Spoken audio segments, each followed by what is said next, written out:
Alright, the disappearance of Donielle King.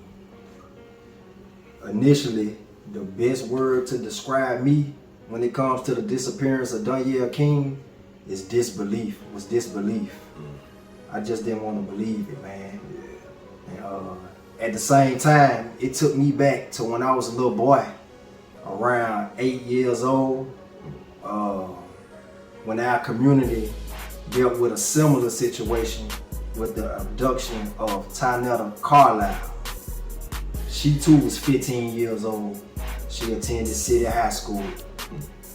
One day she was walking home from school up in North Chat, and according to a witness, a van pulled up being occupied by 3 men.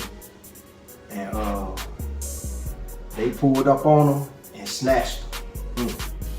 They said she was only 95 pounds. Wow. So simple physics tell me that you got 2 grown men on a 95-pound little girl. That was light work. Yeah. You know what I'm saying? She ain't stand a chance.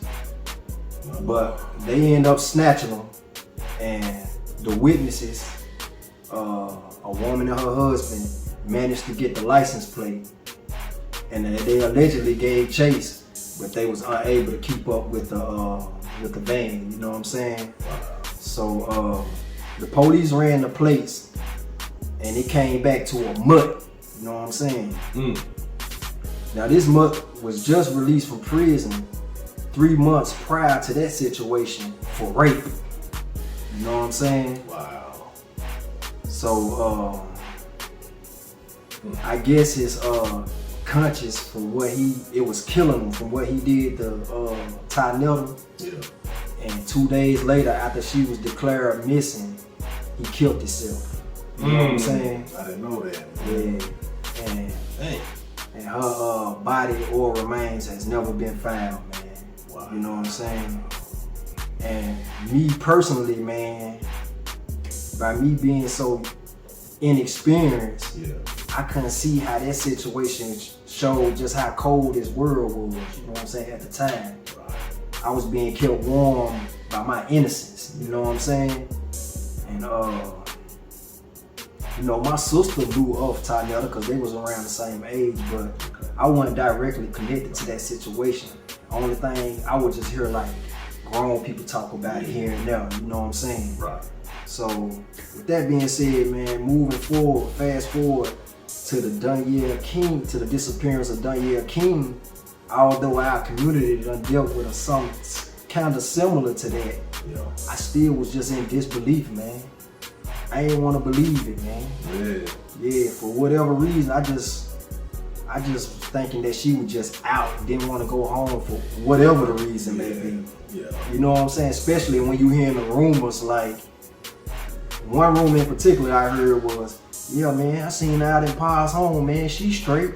So I was like, yo, she good, she'll go home one day, you know what I'm saying? And we was driven by that false hope, man. Yeah. You know what I'm saying? And you know what I'm saying? Like, although I ain't want to believe it was real, it was very much real, man. That girl was missing, man. Yeah. Man. Yeah, just to kind of piggyback off where you left off at, man.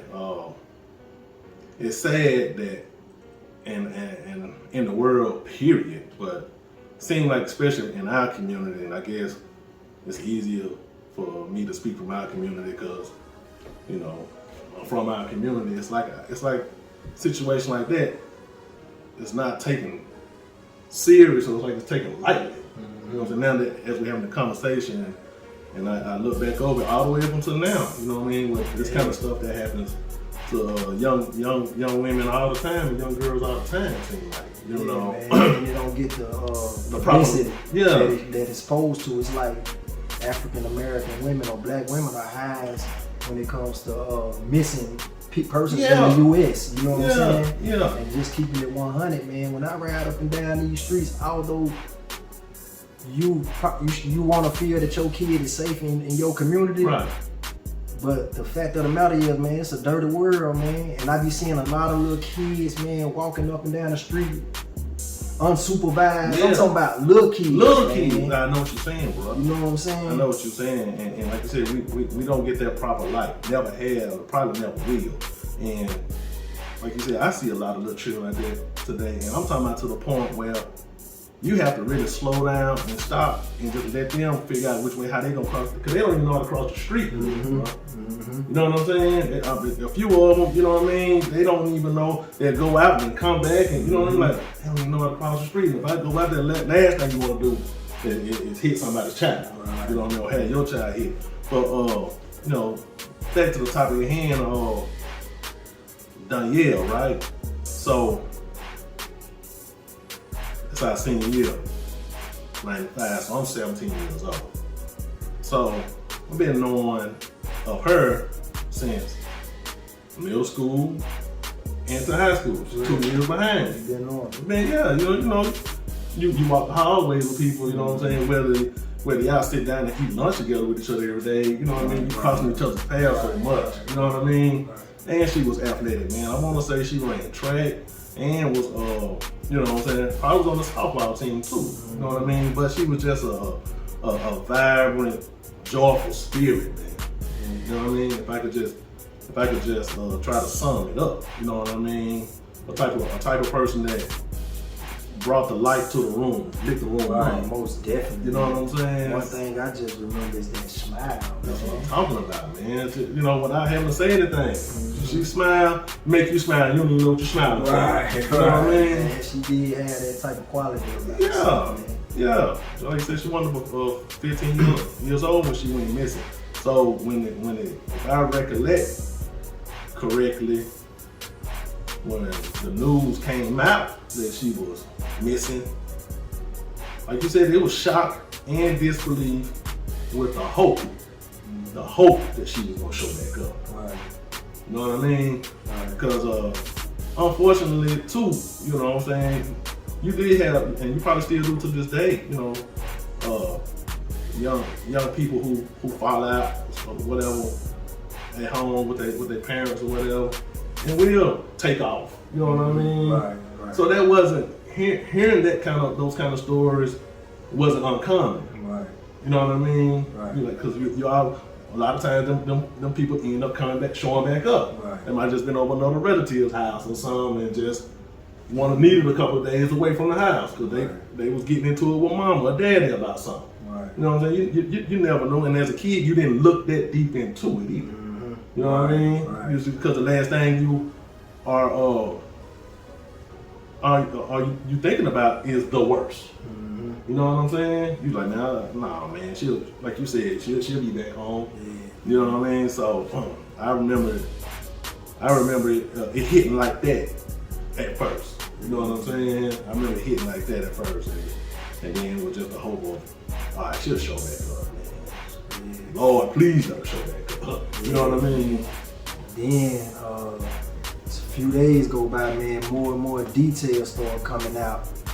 And the one detail that kind of threw all us off was the person that she was last seen with, man. Right. Unfortunately, man, this guy was a part of the basketball team. He was a statistician, man. Yeah. That just threw the whole thing off for me, man. Mm. You know what I'm saying? Yeah. It just changed the whole temperature of it, man. You know what I'm saying? Yeah. And even then, though, I still, by me not knowing him like that or his character, I still didn't think the worst. Right. You know what I'm saying? Right. Right. So I guess I was still in disbelief. Yeah. Shock or denial. Yeah. Those words come to mind too. And because, man, hindsight is 20/20, right?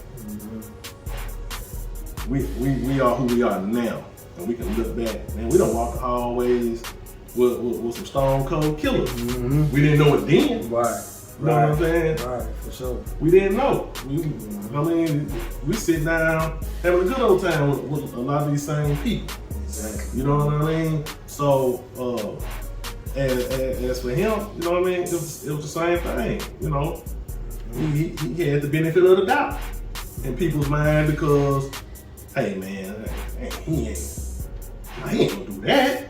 Right. You know what I mean? Right. We don't even want to think them kind of thoughts into the atmosphere, because we really hoping and praying and wishing that Donielle King show back up on the scene. All right, man. So yeah, man. With that being said, man, we still had a schedule to attend to, man. And right after finding out that news, you know, all in the same little segment, we got to go play one of the biggest games on our schedule, which is a rival game with the Howard Tigers. Yeah. You know what I'm saying? Yeah. Which is the first game that we had to play without Harris. You know what I'm saying? Mm-hmm. So it was a lot going on, man. It very was a much lot was. going on, man. And for me personally, that's when I got called up to the team. You know what I'm saying? Yeah. So it was just a lot going on, man. I mean, think about all of those range of emotions. You know what I mean? So, okay, we're distracted. We win the game against Central, but we lose. We take a loss because when our top dogs get hurt. You know what I'm saying? The Donielle King saga is just now starting to take shape in the background, looming over all this. Mm-hmm. That's another distraction. You know what I'm saying? On top of we still going to school. Mm-hmm. You know what I mean? We still being kids and still trying to live our lives, hoping for the best for her. Mm-hmm. And then, like you said, we got them boys off Market Street right around the corner. We got to prepare for them. Then you get called up. I know for me personally on the team, and I'm sure a lot of other dudes on the team, man, we was happy. Mm-hmm. You know what I mean? So think about the roller coaster range of emotions. You know what I mean?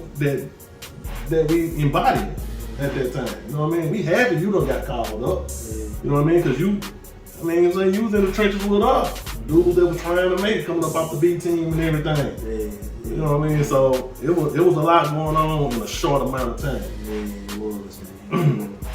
So so we gotta get prepared for that Howard and Brandon game at McKenzie Arena, man. At the Roundhouse. You know what I'm saying? That was awesome, bro. Scary. You know what I mean? Because like I said, I know I had never played in no environment, nothing like that. The being, it's one thing to be there as a fan. There's another thing when that horn blow, and then you gotta check in, tell whoever come out, and you come in, and you standing in the middle of that, you know what I'm saying, in the middle of the floor, and you feel like everybody looking at you. Yeah. You know what I mean? That's real, man. Boy, them butterflies in your stomach. Yeah, man. And that turned out to be a roller coaster of a game. Yeah.